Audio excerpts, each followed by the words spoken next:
A technical breakthrough at Utah State University may help pave the way to a new kind of highway, something that sounds a little bit like science fiction. The idea is to make the highways themselves a source of energy. John Hollenhorst joins us with our final report in Project Utah, our series on energy future. A major shift to electric vehicles could help clean up our air, stabilize our climate, and conserve fossil fuels. But there's a huge hurdle. Batteries are heavy, and you can't go very far on a single charge. Make way for the highway of the future. Suppose an electric vehicle like this could just go on and on without stopping to recharge batteries. Suppose it was continually charging as it drove along the highway. I definitely think it's going to happen. Enabling the primary? Experiments at Utah State are aimed at that goal.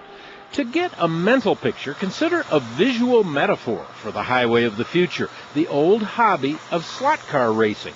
The electric toy cars don't need batteries. They get their power directly from the track by dragging an electrical contact in a power slot that runs the length of the raceway.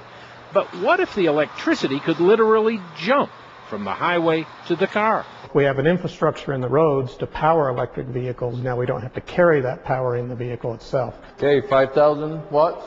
Now they've managed to get 5 kilowatts of electricity to jump upwards 10 inches with 90% efficiency. That's easily enough to light up 24 light bulbs. It starts with an electrical coil or pad on the floor. For this demonstration, plastic cylinders are used as spacers to create the 10-inch gap. A receiving pad goes on top.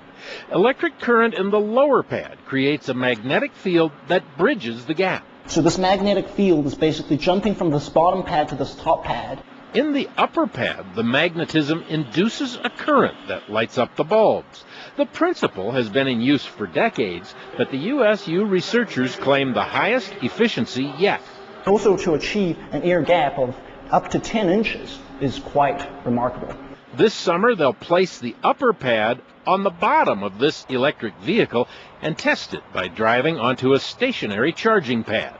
So we're getting efficiencies that are comparable to the same efficiency you would get with a plug-in electric charger. The next hurdle is to get the technology to work with a moving electric vehicle at, say, 70 miles an hour.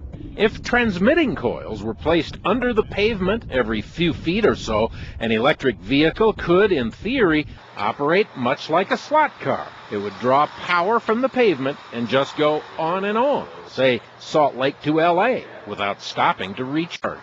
We believe it's doable. It's going to take a year or two of some science and some work to get it done and some funding from different sources, but we think it can be done. Of course, the question is, would it be done? The technology may be doable, but would we ever invest the money to electrify highways and abandon gas engines?